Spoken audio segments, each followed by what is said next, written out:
Well met, friends, and welcome to the Lore Alliance.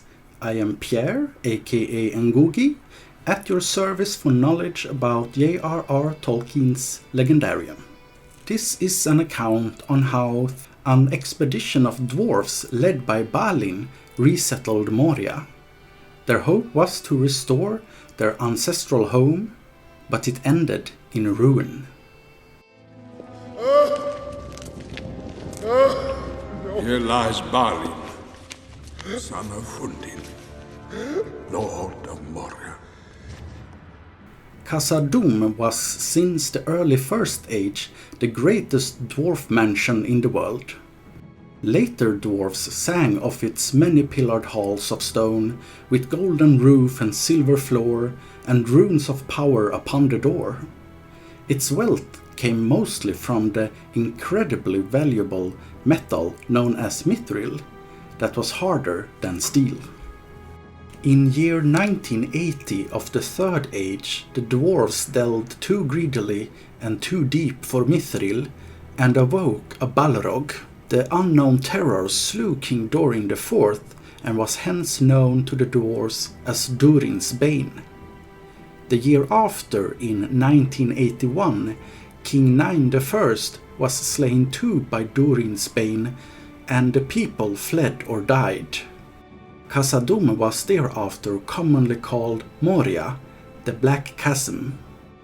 For many centuries the exiles from Moria moved around or settled in diverse places across Middle-earth.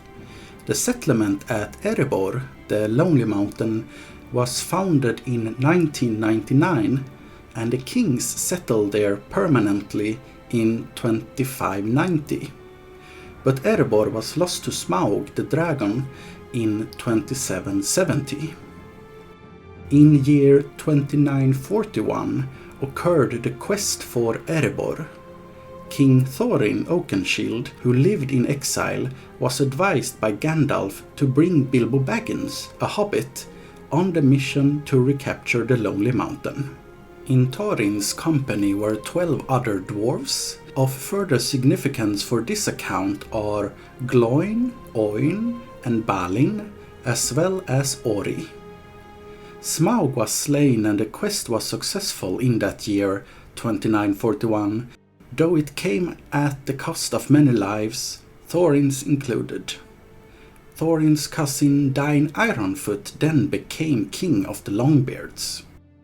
In year 3018, Gloin, with his son Gimli, came to Elrond to get advice on behalf of King Dain Ironfoot.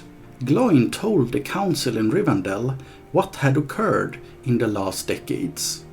The rise of Sauron in Mordor apparently affected the hearts of many across the world. "It is now many years ago," said Gloin, "that a shadow of disquiet fell upon our people. Whence it came we did not at first perceive. Words began to be whispered in secret.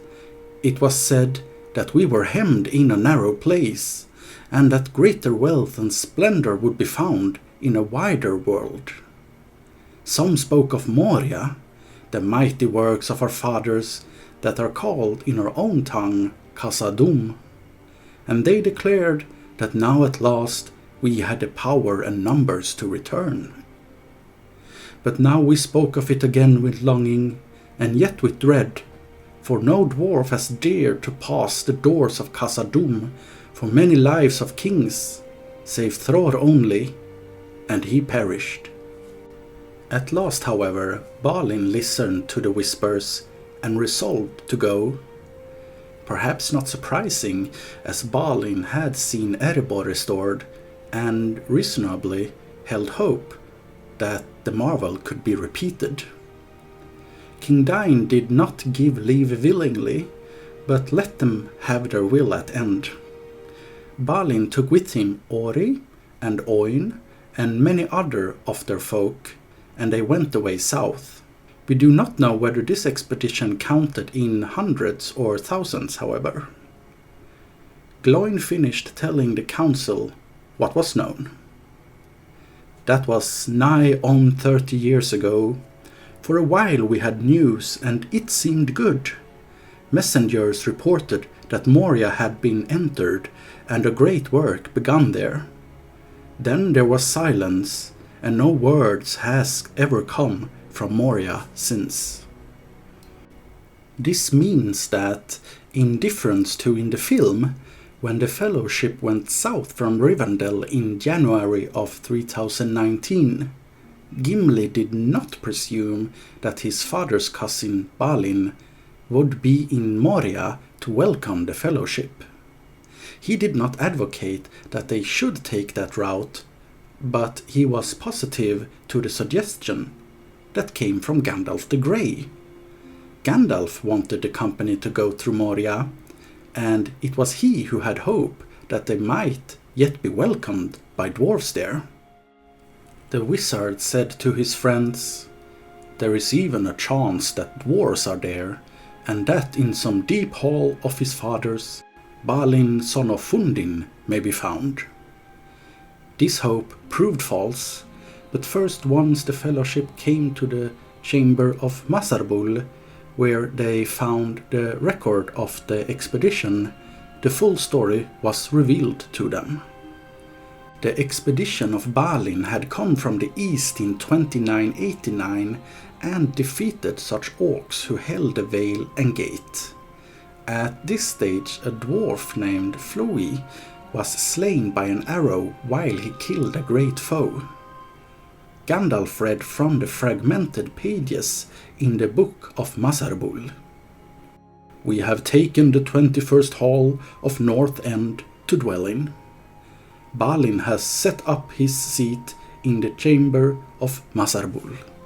Luckily for the dwarves, there are no definitive signs that Durin's Bane noticed them, though this fortune might only have delayed their downfall.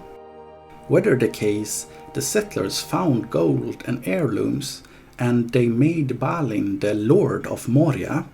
Not king, may be noted, for they were still subjects of Dain, king of the Longbeards. After some time, perhaps years, they even found Mithril.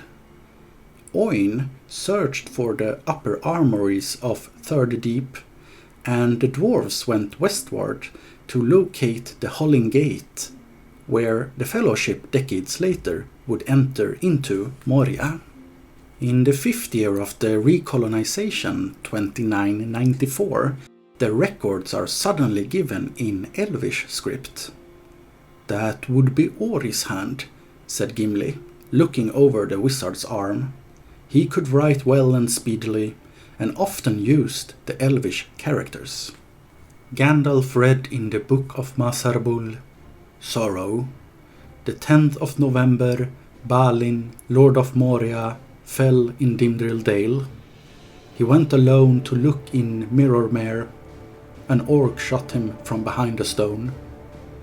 We slew the orc, but many more. Up from east, up the Silverlode. We have barred the gates. Can hold them long if... Horrible. Suffer. We cannot get out. We cannot get out. They have taken the bridge and second hall. Frar and Loni and Nali fell there. Went 5 days ago. The pool is up to the wall at Westgate. The watcher in the water took Oin. We cannot get out. The end comes. Drums. Drums in the deep. They are coming." There is nothing more. Gandalf paused and stood in silent thought.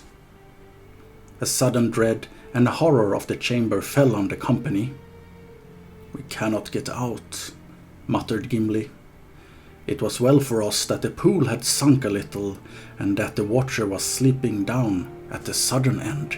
Gandalf raised his head and looked round. "They seem to have made a last stand by both doors," he said. "But there were not many left by that time. So ended the attempt to retake Moria. It was valiant but foolish. The time is not come yet." Gandalf continued, Now I fear we must say farewell to Balin, son of Fundin. Here he must lie in the halls of his fathers. We will take this book, the Book of Masarbul, and look at it more closely later. You had better keep it, Gimli, and take it back to Dain if you get a chance. It will interest him, though it will grieve him deeply. So ends a sad entry in the Chronicles of Middle-earth on the path leading up to the fall of Sauron. I hope you have enjoyed this piece of lore, and I am looking forward to us exploring further into Tolkien's characters, themes, objects and events in the future.